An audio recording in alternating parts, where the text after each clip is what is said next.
नमस्कार, जय हिंद दोस्तों। कैसे हैं आप सब? उम्मीद करता हूं बहुत ही अच्छे होंगे। आप सबकी तैयारी बहुत अच्छे से चल रही होगी। चलिए यहाँ पे आज हम लोग वीडियो को कवर करेंगे और आपको बता दें कि बिहार एसएससी सीजी माफ़ कीजिएगा, बिहार एसएससी इंटर लेवल का भर्ती आया है, ठीक है, +2 लेवल का। तो उसके लिए हम लोग यहाँ पे खुद को यहाँ पे झोंक देना है और आपको बता दें कि किरण पब्लिकेशन का हम लोग सेट नंबर 2 को आज कवर करेंगे। इसके पहले हमने सेट नंबर 1 को कवर करा दिया है। जिन्होंने भी नहीं देखा है वो प्लेलिस्ट में देखेंगे। आज हम लोग सेट 2 को कवर करेंगे और इंटर स्तरीय का एग्ज़ाम जो है आपको मार्च में लेने की संभावित डेट बता भी दी गई है आप सभी को। तो चलिए वीडियो को स्टार्ट करते हैं और यहाँ पे देखते हैं आज का यहाँ पे सेट नंबर 2 का पहला प्रश्न। जो भी वीडियो पे नए हैं वो चैनल को सब्सक्राइब करेंगे और बेल आइकन प्रेस करेंगे ताकि सबसे पहला अपडेट उनको मिल पाए, ठीक है। चलिए वीडियो को शुरू करते हैं और देखते हैं आज का पहला प्रश्न। भारत में निम्नलिखित में से कौन सी नदी पश्चिम की ओर बहती है? तो ध्यान देंगे, भारत में जो पश्चिम की ओर जो बहती है वो नदी कौन सा है? तो आपको बता दें कि नर्मदा नदी जो हो जाएगा यहाँ पे ऑप्शन नंबर आपका 2 हो जाएगा। नर्मदा जो है प्रायः द्वीपीय भारत की पश्चिम में बहने वाली सबसे बड़ी नदी है। तो ये पश्चिम में बहने वाली है सबसे बड़ी नदी नर्मदा नदी। नर्मदा नदी का उद्गम जो होता है मध्य प्रदेश में अमरकंटक पहाड़ियों से होता है। कहाँ से होता है? तो मध्य प्रदेश में अमरकंटक के पहाड़ियों से होता है। यह भ्रंश के कारण बनी भ्रंश घाटी में पश्चिम की ओर बहती है। और आपको बता दें कि सरदार सरोवर बांध जो कि गुजरात में है वह नर्मदा नदी पर ही बनाया गया है।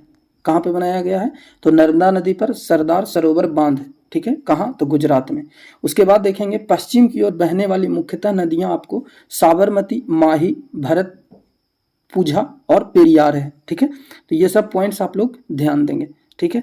चलिए अगला प्रश्न देखेंगे यहाँ पे। छऊ किस राज्य का प्रसिद्ध लोक नृत्य है? तो दोस्तों छऊ जो आपका होगा वह मूलतः झारखंड, उड़ीसा और पश्चिम बंगाल का लोक नृत्य है। तो यहाँ पे देखेंगे आपका ऑप्शन नंबर 4 में दे रखा है झारखंड। इसके साथ साथ ऐड कर लेंगे पश्चिम बंगाल, ठीक है, और उसके बाद उड़ीसा, ठीक है। चलिए ये नृत्य कहाँ का है? तो मूलतः इन तीनों राज्यों में बनाया जाता है, ठीक है। चलिए अगला क्वेश्चन यहाँ पे देखेंगे। भारत के किस क्षेत्र में वनस्पति को हेलोफाइट के रूप में वर्गीकृत किया जाएगा?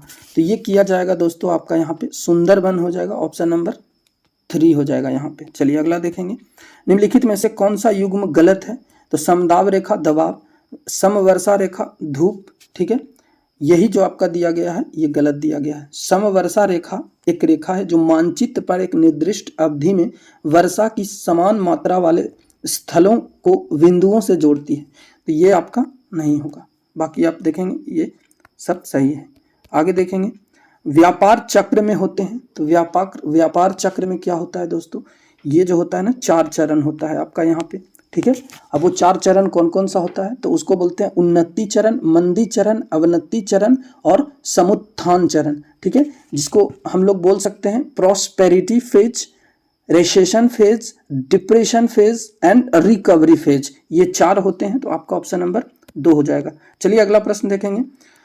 खिलाफत आंदोलन किसका विरोध करने के लिए आयोजित किया गया था? तो खिलाफत आंदोलन है वो आपका यहाँ पे गांधी जी ने 1 अगस्त 1920 को, कब? तो 1 अगस्त 1920 को असहयोग आंदोलन शुरू किया था खिलाफत आंदोलन के समर्थन में, ठीक है। तो यहाँ पे खिलाफत आंदोलन के समर्थन में 1 अगस्त 1920 को महात्मा गांधी ने यहाँ पे महात्मा क्या किया था? तो असहयोग आंदोलन शुरू किया था। तो यहाँ पे जो आपका ऑप्शन नंबर हो जाएगा, ठीक है, ध्यान देंगे टर्की का विघटन होगा। ऑप्शन नंबर आपका यहाँ पे 3 हो जाएगा, ठीक है। चलिए अगला प्रश्न देखेंगे यहाँ पे। सार्वजनिक कार्यों में निवेश को किस रूप में जाना जाता है? तो देखिएगा यहाँ पर आपका पूंजी आय हो जाएगा। ऑप्शन नंबर ए हो जाएगा, 4 हो जाएगा, माफ कीजिएगा। ऑप्शन नंबर क्या होगा? 4। चलिए आगे देखेंगे यहाँ पे। निम्न में से कौन सा एक उष्णकटिबंधीय चक्रवात का सही उदाहरण नहीं है? तो देखिएगा यहाँ पे नॉर्वेस्टर जो है यही नहीं है। बाकी आप टॉर्नेडो, टाइफून और हेरिकेन ये देख सकते हैं। ये चक्रवातों का यहाँ पर उदाहरण दिया गया है उष्णकटिबंधीय चक्रवात का, ठीक है। चलिए अगला प्रश्न देखेंगे। NSDL का विस्तारित रूप क्या है? तो NSDL का जो होता है ना दोस्तों, यहाँ पे देखेंगे नेशनल सिक्योरिटीज डिपॉजिटरी लिमिटेड। तो यहाँ पे देखेंगे डिपॉजिट, यहाँ पे ऑप्शन नंबर आपका 4 में दे रखा है, तो नेशनल सिक्योरिटीज डिपॉजिटरी लिमिटेड हो जाएगा। चलिए अगला देखेंगे, संविधान सभा ने संविधान किस तिथि को अपनाया था? तो संविधान को अपनाने का काम जो किया गया था, यहाँ पे देखेंगे आज तारीख 26 नवंबर 1949 ईस्वी मिति मार्ग शीर्ष शुक्ल सप्तमी संवत 2006 विक्रमी को एतद द्वारा इस संविधान को अंगीकृत, अधिनियमित और आत्मार्पित करते हैं, यानी कि 26 नवंबर 1949। ऑप्शन नंबर आपका ये 2 हो जाएगा। अभी जो हम लाइन बोले ये प्रस्तावना का अंतिम का लाइन है, आप लोग जब प्रीएम्बल पढ़ेंगे तो वहां पे लास्ट लाइन में यही लिखा गया है, ठीक है। तो यहाँ पे आपका जो आंसर हो जाएगा वो आपका 2 हो जाएगा। चलिए आगे देखेंगे हम लोग, महरौली में जंग रहित लौह स्तंभ किसने स्थापित किया था? तो ये किया था दोस्तों आपका गुप्त ने। ऑप्शन नंबर आपका यहाँ पे 3 हो जाएगा। और आपको बता दें कि यह माना जाता है कि दिल्ली के महरौली में स्थित जंग रहित लौह स्तंभ का निर्माण गुप्त शासक ने किया था। तो यहाँ पर ये क्या हो जाएगा? गुप्त शासक। चलिए अगला प्रश्न देखेंगे, प्रसिद्ध गायत्री मंत्र कहाँ से लिया गया है? तो दोस्तों गायत्री मंत्र जो है वह ऋग्वेद के 3रे मंडल से लिया गया है। तो आपको बता दें कि ऋग्वेद में टोटल 10 मंडल की चर्चा की गई है और इसमें कुल जो है 1017 क्या है मंत्र दिया गया है, 1028 सूक्त हैं, ठीक है। और यही आपको ऋग्वेद से लिया गया है, तो ऑप्शन नंबर 1 हो जाएगा। और आपको बता दें कि गायत्री मंत्र जो है सूर्य देवता को समर्पित है, ठीक है। चलिए आगे देखेंगे, दिल्ली के औरंगजेब रोड का पुनः नामकरण किसके नाम पर किया गया था? तो ये किया गया था दोस्तों अब्दुल कलाम के नाम पर। ऑप्शन नंबर आपका यहाँ पे 3 हो जाएगा, ठीक है। चलिए अगला प्रश्न यहाँ पे देखेंगे हम लोग, रामकृष्ण मिशन की स्थापना जो है संस्थापक कौन था? तो रामकृष्ण मिशन का संस्थापक जो थे वह कौन थे? तो स्वामी विवेकानंद ने किया था 1897। यहाँ पे देखेंगे 1897 ईस्वी में बेलूर में यहाँ पे रामकृष्ण मिशन की स्थापना की गई थी। किनके द्वारा? तो स्वामी विवेकानंद के द्वारा, ठीक है। कानपुर के गदर का नेतृत्व किसने किया था? तो देखिएगा यहाँ पे कानपुर के गदर का नेतृत्व आपका नाना साहिब ने किया था। तो ऑप्शन नंबर आपका यहाँ पे 2 हो जाएगा, ठीक है। आपको बता दें कि तात्या टोपे ने नाना साहेब को सहयोग दिया था। सर कैंपबेल ने 6 सितंबर 1857 को कानपुर पर पुनः अधिकार कर लिया था, ठीक है। चलिए अगला प्रश्न देखेंगे, नव वर्ष के पहले अवसर पर उगादि का आयोजन किस राज्य में किया जाता है? तो उगादि का आयोजन जो है वह कर्नाटका में किया जाता है, ठीक है। तो ऑप्शन नंबर यहाँ पर 1 हो जाएगा। कर्नाटका के साथ साथ आंध्र प्रदेश में भी मनाया जाता है। आपको बता दें कि इन राज्यों के लोगों का मानना है कि इस दिन भगवान ब्रह्मा ने ब्रह्मांड की रचना की थी और यह पर्व सामान्यतः मार्च अप्रैल चैत्र मास के महीने में मनाया जाता है, ठीक है। तो चलिए ध्यान देंगे आप लोग। अगला प्रश्न देखेंगे, राज्य राजमार्ग का अनुरक्षण करते हैं। तो राज्य राजमार्ग का अनुरक्षण यहाँ पे देखेंगे वैयक्तिक राज्य हो जाएगा आपका, यहाँ पर ऑप्शन नंबर 1 हो जाएगा, ठीक है। यानी कि कहने का मतलब है कि राज्य राजमार्ग की जिम्मेदारी राज्य सरकार की है और राज्य राजमार्गों का अनुरक्षण राज्य सरकार द्वारा चुनी गई संस्थाओं द्वारा की जाती है, ठीक है। तो ऑप्शन नंबर 1 हो जाएगा।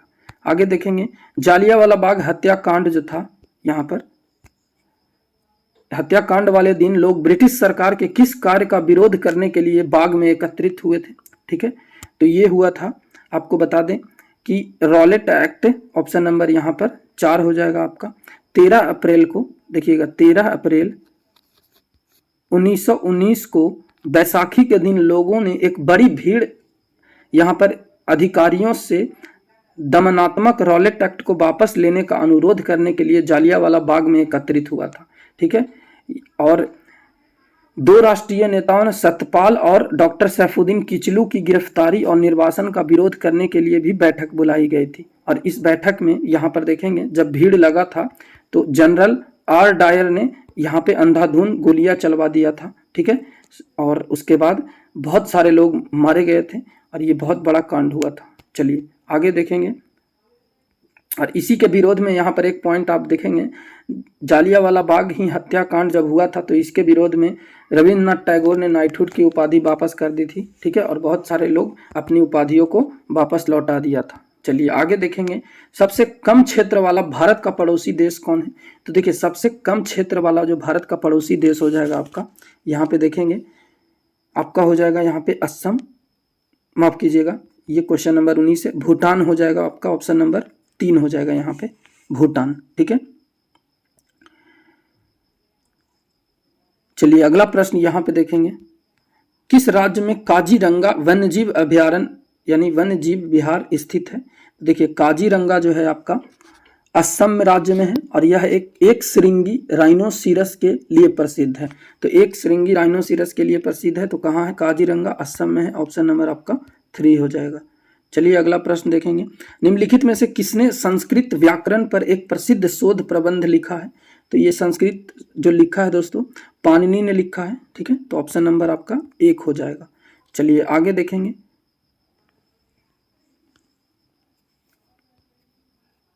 भारतीय राष्ट्रीय कैलेंडर शक संवत पर आधारित है। ग्रेगोरियन कैलेंडर जो तारीख को शक कैलेंडर की तारीख में परिवर्तित करने हेतु इसमें कितने वर्ष जोड़े जाते हैं? तो देख लीजिए आप लोग, यहाँ पे ऑप्शन में दे रखा है, आपका हो जाएगा 78 ईस्वी में, ऑप्शन नंबर आपका यहाँ 4 हो जाएगा, ठीक है।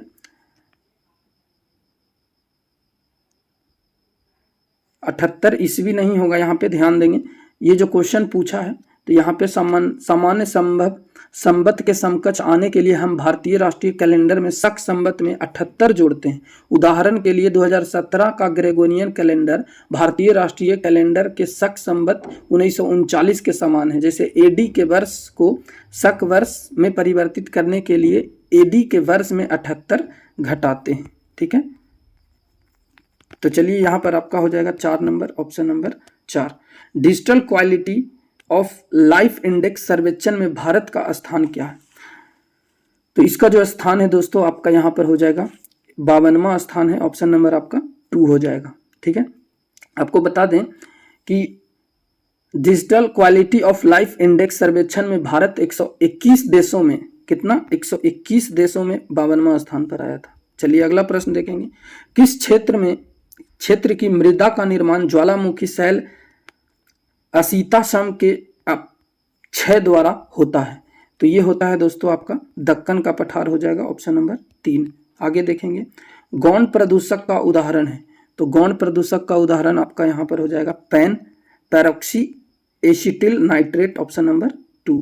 चलिए आगे देखेंगे, राज्यसभा का सदस्य बनने के लिए न्यूनतम आयु कितनी होनी चाहिए?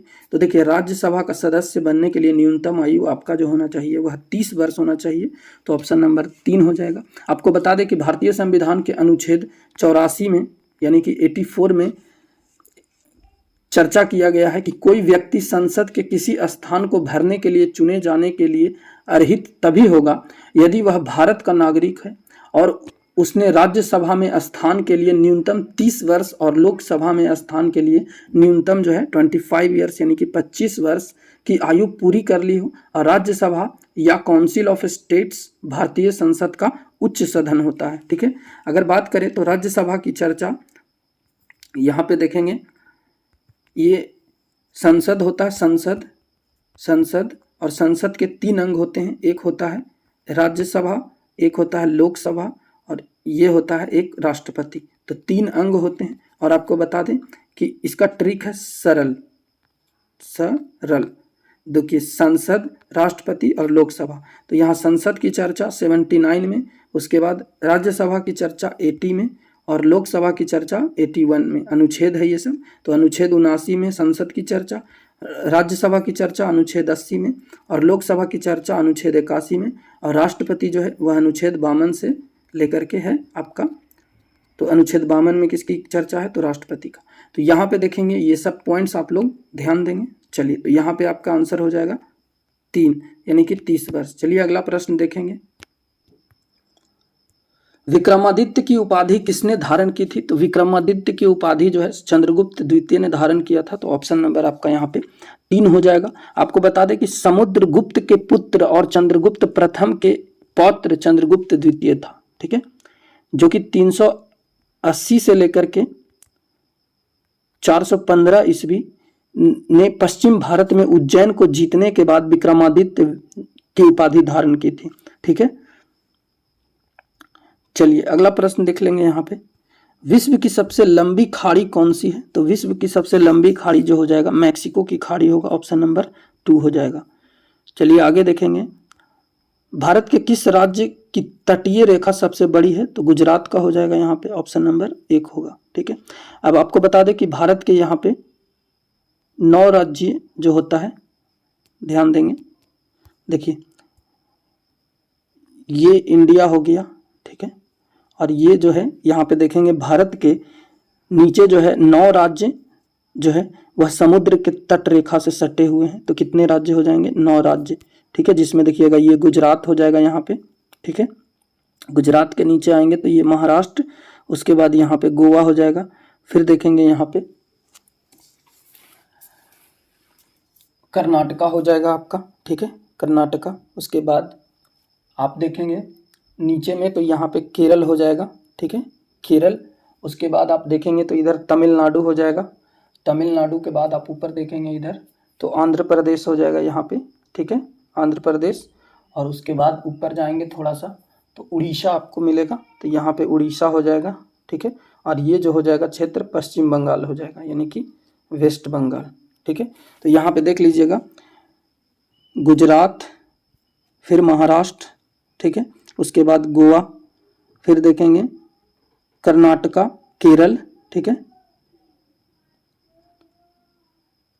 फिर यहाँ पे तमिलनाडु, आंध्र प्रदेश, उड़ीसा और वेस्ट बंगाल। तो यहाँ देख लेंगे 1 2 3 4 5 6 7 8 और 1 9, तो आपका 9 राज्य हो गया। चलिए देख लीजिए, तो यहाँ पे आपका आंसर जो हो जाएगा सबसे बड़ा तटीय रेखा किसका है? तो गुजरात का है। आगे देखेंगे, बिहार के किस शहर में दूरदर्शन का प्रथम केंद्र स्थापित हुआ था? तो ये हुआ था दोस्तों आपका मुजफ्फरपुर में, ऑप्शन नंबर आपका यहाँ पे 4 हो जाएगा। ठीक है, अगला प्रश्न देखेंगे, नीति आयोग। यहाँ पे देखेंगे नीति आयोग में नीति का क्या तात्पर्य है? तो देख लीजिए आप लोग, national institute for transforming India, national institute for transforming India, तो ऑप्शन नंबर आपका बिल्कुल 1 सही हो जाएगा। अगर बात करें नीति आयोग की, तो नीति आयोग जो है वह एक योजना आयोग के स्थान पर आया है, नीति आयोग, जो कि 1 जनवरी 2015 को इसकी स्थापना किया गया था। नरेंद्र मोदी सरकार यानी जब बनी थी उसके बाद यहाँ पे आया था। तो तत्कालीन प्रधानमंत्री कौन थे? तो नरेंद्र मोदी हैं, उस समय थे और अभी भी हैं। चलिए आगे देखेंगे, किस सूफी सिलसिले को बिहार में सर्वाधिक लोकप्रियता प्राप्त थी? तो किस सूफी को लोकप्रियता सबसे ज़्यादा प्राप्त था दोस्तों? तो आपको हो जाएगा यहाँ पे फिरदौसी का, ऑप्शन नंबर आपका यहाँ पे 3 हो जाएगा। ठीक है, ध्यान देंगे। चलिए अगला क्वेश्चन देखेंगे, देश रत्न किसे कहा जाता है? तो देश रत्न जो है आपका यहाँ पे राजेंद्र प्रसाद को कहा जाता है, जो कि भारत के प्रथम राष्ट्रपति थे, डॉक्टर राजेंद्र प्रसाद। ठीक है, और इनको बिहार केसरी श्री कृष्ण सिंह, बिहार के प्रथम मुख्यमंत्री थे, कहा जाता था इनको। ठीक है, और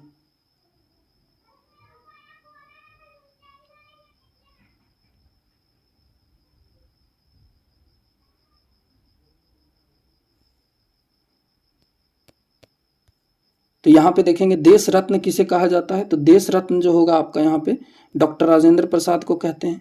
उसके बाद देखेंगे कि श्री कृष्ण सिंह कौन थे? तो ये बिहार के प्रथम मुख्यमंत्री थे और बिहार केसरी के नाम से इनको जाना जाता था। ठीक है, और उसके बाद लोकनायक बोलते थे जयप्रकाश नारायण को, तो लोकनायक जयप्रकाश नारायण को जानते थे। और उसके बाद देखिएगा यहाँ पे तो ये बाबूजी जो है, बाबूजी जगजीवन राम को कहा जाता था, बाबा नागार्जुन को कहा जाता था, लोहा सिंह रामेश्वर सिंह कश्यप को कहा जाता था और राष्ट्र कवि रामाधारी सिंह दिनकर को कहा जाता था। तो ये सब पॉइंट्स आप लोग देखेंगे। चलिए अगला प्रश्न देख लेंगे, बिहार में सर्वाधिक प्रसिद्ध गर्म जलकुंड कहाँ है? तो ये राजगीर में हो जाएगा आपका। ये कहाँ है दोस्तों? तो गर्म जलकुंड जो है राजगीर में है। ठीक है, और ये प्रसिद्ध है राजगीर में। ठीक है, जैसे सूर्यकुंड, ब्रह्मकुंड, गोमुख कुंड, मानक कुंड, सप्तधारा। ठीक है, ये सब क्या है? तो ये सब प्रमुख है, जलकुंड है राजगीर का। ठीक है, और आगे देखेंगे तो राजगीर की तरह मुंगेर में भी जलकुंड है जिसमें प्रसिद्ध है रामेश्वर कुंड, सीता कुंड, लक्ष्मण कुंड और ऋषि कुंड। तो ये सब कहाँ है? तो ये सब कहाँ है दोस्तों? तो ये मुंगेर में प्रसिद्ध है। चलिए आगे देखेंगे हम लोग। NREP का मतलब क्या है? तो NREP का फुल फॉर्म बता दीजिए आप लोग यहाँ पर। तो देख लीजिए, फुल फॉर्म नहीं, इसका मतलब पूछा है तो क्या हो जाएगा? तो ये हो जाएगा राष्ट्रीय ग्रामीण रोजगार कार्यक्रम, ऑप्शन नंबर 3 हो जाएगा। ठीक है, चलिए अगला प्रश्न देखेंगे। भारत ने किस देश के राजनयिक को निष्कासित किया है? तो ये किसको किया? तो कनाडा को, ऑप्शन नंबर 1 हो जाएगा। चलिए आगे देखेंगे। नालंदा विश्वविद्यालय को सर्वप्रथम पहचान की थी, तो नालंदा विश्वविद्यालय को सर्वप्रथम पहचानने वाला कौन था? तो यहाँ पे देखेंगे अलेक्जेंडर कनिंघम ने, ऑप्शन नंबर आपका 1 हो जाएगा। ठीक है, नालंदा विश्वविद्यालय प्राचीन काल में शिक्षा का अत्यंत विख्यात केंद्र था, जहां विदेशों से बड़ी संख्या में छात्र और भिक्षु आते थे। ठीक है, और उसके बाद आपको बता दें कि इसमें ह्वेनसांग और इत्सिंग जो कि 7वीं शताब्दी में चीन से, और लामा तारानाथ 9वीं शताब्दी में, धर्म स्वामिनी 13वीं शताब्दी में तिब्बत से आई थी। ठीक है, और इसके सर्वप्रथम पहचान प्रसिद्ध पुरातात्विक शास्त्री जो थे अलेक्जेंडर कनिंघम ने किया था। तो यहाँ पे ये कनिंघम ने किया था।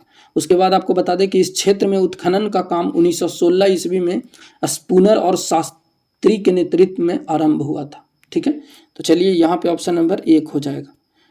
आगे देखेंगे। फ्लाइट लेफ्टिनेंट भावना कंठ के संबंध में निम्नलिखित में से कौन सा कथन सत्य है? तो देख लीजिए, भावना कंठ के संबंध में आपका यहाँ पर ऑप्शन नंबर यहाँ 3 हो जाएगा, सभी सत्य है। देख लीजिए क्या क्या है। तो भावना कंठ गणतंत्र दिवस की परेड में हिस्सा लेने वाली प्रथम महिला फाइटर पायलट थी, तो बिल्कुल सही है यहाँ पर। ठीक है, उसके बाद है वह MiG-24 वायुसेना लड़ाकू विमान उड़ाती है, बिल्कुल सही है। वह भारतीय वायुसेना में फाइटर पायलट के रूप में कमीशन प्राप्त करने वाली पहली 3 महिलाओं में से एक बन गई हैं, तो ये भी सही है। ठीक है, तो यहाँ पे जो आपका ऑप्शन नंबर हो जाएगा, सही उत्तर को चुनना है, तो 1, 2, 3 तीनों सही है। चलिए आगे देखेंगे। बैंक में जमा की गई रकम जिसे पूर्व निर्धारित समयावधि से पूर्व आहरित नहीं किया जा सकता, उसको क्या कहते हैं? तो उसको कहा जाता है दोस्तों सावधि जमा, ऑप्शन नंबर C हो जाएगा। यहाँ पे उपाय एवं युक्तियां RBI के द्वारा प्रावधान किए गए अग्रिमों का भार है, तो ये हो जाएगा आपका राज्य सरकार के लिए, ऑप्शन नंबर 3 हो जाएगा। चलिए आगे देखेंगे। निम्न संघीय सरकार के करों में कौन सा सर्वोच्च वार्षिक आमद देता है? तो वार्षिक आमद देता है आपका कॉर्पोरेशन टैक्स तथा आयकर, यानी इनकम टैक्स यहाँ पे देखेंगे, आयकर और कॉर्पोरेशन कर। नेक्स्ट देखेंगे। ग्लोबल इनोवेशंस इंडेक्स 2023 रैंकिंग में भारत का स्थान क्या है?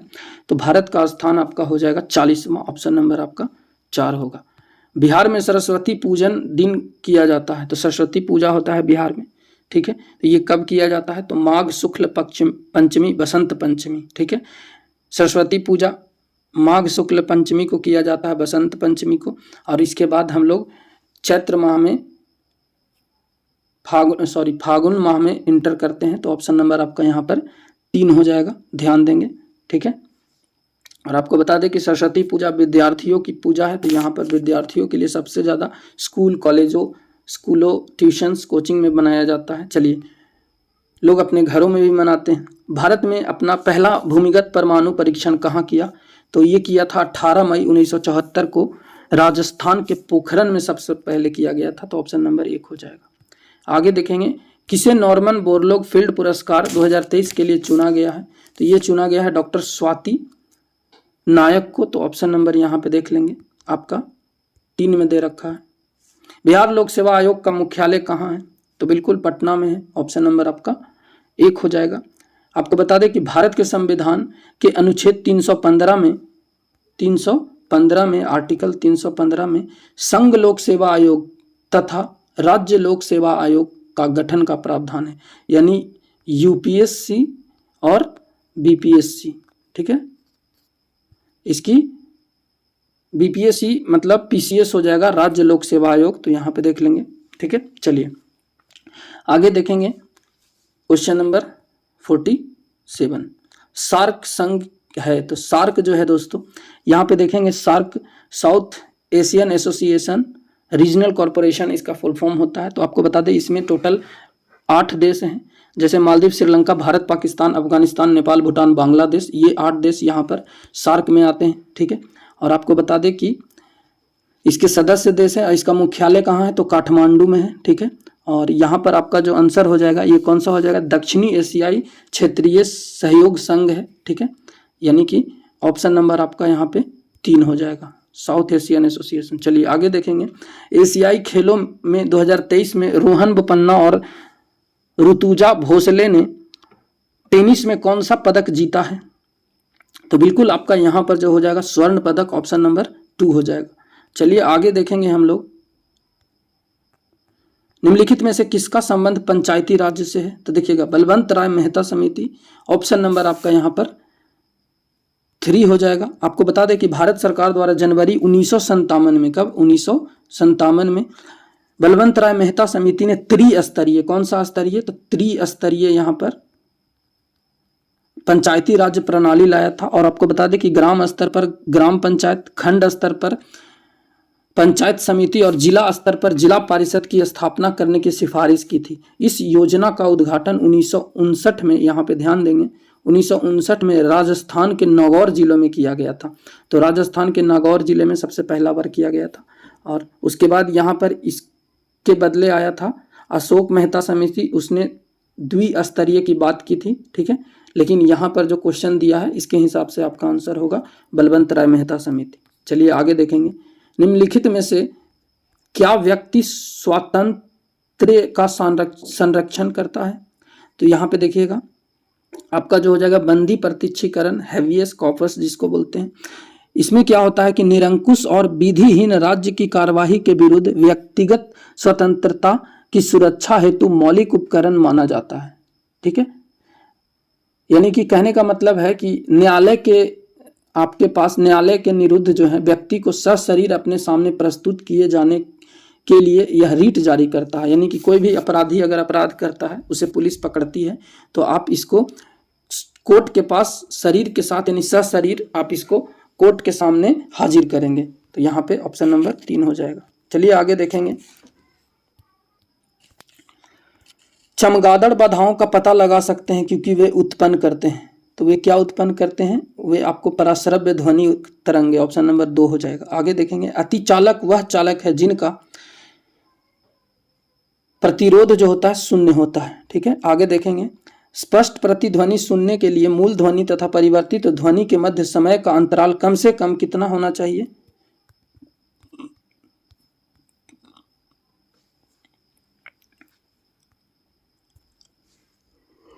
तो यहां पर आपका आंसर हो जाएगा 0.1 सेकेंड, ऑप्शन नंबर 1। आगे देखेंगे, एक वास्तविक गैस किस परिस्थिति में एक आदर्श गैस के रूप में क्रिया कर सकती है। ठीक है, तो ये कर सकता है दोस्तों निम्न दाब तथा उच्च दाब, ऑप्शन नंबर 2 हो जाएगा। आगे देखेंगे, जब जल जम जाता है तो उसका घनत्व क्या होता है, तो उसका घनत्व जो होगा वह घटेगा, यानी कि ऑप्शन नंबर 1 हो जाएगा। ठीक है, पानी का घनत्व जो होता है, पानी की मात्रा प्रति इकाई है जो पानी के तापमान पर निर्भर करता है। ठीक है, आगे देखेंगे हम लोग, हाइड्रोजन क्लोराइड, हाइड्रोजन क्लोराइड जो होता है वो क्या है, तो द्विपरमाणुक है, ऑप्शन नंबर 1 हो जाएगा। आगे देखेंगे, विद्युत परिपथ में करंट जो होता है को सीमित करने के लिए निम्नलिखित में से किस युक्ति का प्रयोग किया जाता है, तो देखिए इसको फ्यूज को करते हैं, ऑप्शन नंबर आपका 2 हो जाएगा। आगे देखेंगे, किसी न्यूक्लियर रिएक्टर में न्यूरॉन के अवशोषण के लिए निम्नलिखित में से किस पदार्थ का प्रयोग किया जाता है, तो किस पदार्थ का प्रयोग किया जाता है, तो न्यूक्लियर रिएक्टर में आपका हो जाएगा कैडमियम। ठीक है, कैडमियम का यूज करते हैं, तो ऑप्शन नंबर आपका 4 में दे रखा है, ध्यान देंगे। ठीक है, चलिए आगे देखेंगे, अत्यधिक अम्लीय मृदा को उदासीन करने के लिए यहाँ पर किसका प्रयोग करते हैं, तो देखिए इसको यहाँ पर किया जाता है बिना बूझा हुआ तथा बूझा हुआ चूना दोनों, ऑप्शन नंबर आपका 3 हो जाएगा। चलिए आगे देखेंगे हम लोग, स्टेनलेस स्टील में कौन से तत्व उपस्थित होते हैं, तो स्टेनलेस स्टील में आपका यहाँ पर हो जाएगा कार्बन, क्रोमियम, निकेल और मैग्नीज। तो यहाँ पर ऑप्शन नंबर आपका 4 हो जाएगा, दिए गए सभी तत्व उपस्थित होते हैं। ठीक है, तो ऑप्शन नंबर आपका 4 हो जाएगा। चलिए आगे देखेंगे हम लोग, निम्नलिखित में से कौन सी धातु मुक्त अवस्था में पाई जाती है। तो कौन सी धातु मुक्त अवस्था में पाई जाती है? तो देखेंगे तांबा जो होगा आपका मुक्त अवस्था में पाया जाता है, तो ऑप्शन नंबर 1 हो जाएगा। अगला प्रश्न देखेंगे कौन सी अकार्बनिक गैस नहीं है? तो अकार्बनिक गैस यहाँ पर आपका नहीं हो जाएगा, तो ये है आपका दोस्तों मीथेन, ऑप्शन नंबर यहाँ पे 3 हो जाएगा। ठीक है, मीथेन जिसको CH4 भी कहते हैं। चलिए आगे देखेंगे निम्नलिखित में से कौन सा सही नहीं है? तो कौन सा सही नहीं है? तो देखिएगा ये आपका आंसर हो जाएगा फियोसाइपी के सदस्यों को लाल शैवाल कहते हैं, ये आपका सही नहीं है, तो ऑप्शन नंबर 2 हो जाएगा। आगे देखेंगे उच्चतम प्रथम आयनन ऊर्जा वाला तत्व है, तो ये हो जाएगा आपका हीलियम हो जाएगा, ऑप्शन नंबर 2। चलिए आगे देखेंगे निम्नलिखित में से किसका हृदय शिरा युक्त होता है? तो मछली का होता है, यानी मत्स्य हो जाएगा, ऑप्शन नंबर 3। चलिए आगे देखेंगे एडमसिया जो समुद्री एनीमोम पेनेट्यूला समुद्री पिच्छ किस संघ के उदाहरण है? तो ये आपका हो जाएगा सिलेंट्रेटा, ऑप्शन नंबर 1। एक पक्षी तथा कीट पर क्या होते हैं? तो एक पक्षी तथा कीट पर जो होता है दोस्तों वो समवृत्ति अवयव होगा, ऑप्शन नंबर आपका 2 हो जाएगा। ठीक है, चलिए आगे देखेंगे हम लोग क्वेश्चन नंबर 68। निम्न में से कौन मनुष्य में श्वसन रंजक है? तो मनुष्य में जो श्वसन रंजक हो जाएगा आपका यहाँ पर हेमोग्लोबिन होगा, ऑप्शन नंबर 4। आगे देखेंगे शरीर का तापमान सहसा कम होने के कारण, शरीर से अधिक ताप की हानि के कारण यहाँ पर हानि के फलस्वरूप अल्प ताप होता है। तो अल्प ताप होता है, तो ये हो जाएगा मानवों का, यानी कि ह्यूमंस, ऑप्शन नंबर 2। चलिए आगे देखेंगे अधिकांश क्रस्टेशिया की बाहरी त्वचा किस कार्बोहाइड्रेट से बनी होती है? तो ये जो होती है दोस्तों यहाँ पर काइटिन की बनी होती है, ऑप्शन नंबर 3 हो जाएगा। अगला प्रश्न देखेंगे निम्नलिखित में से किस पशु यहाँ पर किस पशु के पास सर्वरेखा संवेदी अंग नहीं होता है? तो किस पशु में नहीं होता है? तो सी हॉर्स हो जाएगा, ऑप्शन नंबर आपका 3 हो जाएगा। ठीक है,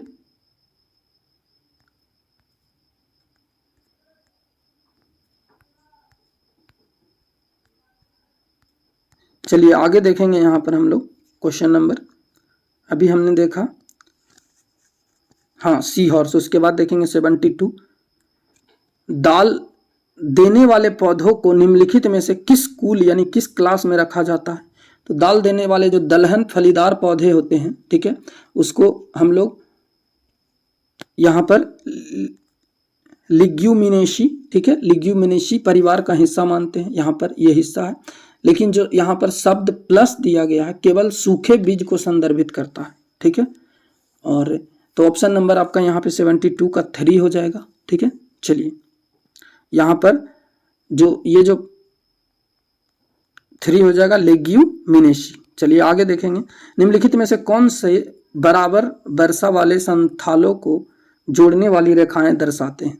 तो ये हो जाएगा दोस्तों आपका आइसोहाइट्स, ऑप्शन नंबर आपका 4 हो जाएगा। ठीक है, आइसो बार जो है यह दाब को बताता है, यहाँ पर दाब का घटक हो जाएगा।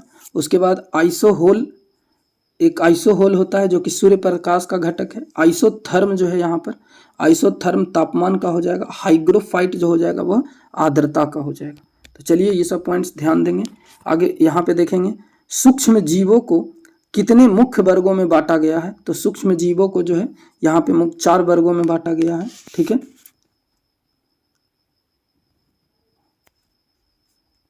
जिसमें बैक्टीरिया, कवक, प्रोटोजोआ और कुछ शैवाल होते हैं। ठीक है, चलिए आगे देखेंगे यहाँ पे हम लोग कंप्यूटर, पहला कंप्यूटर माउस जो है किसने बनाया?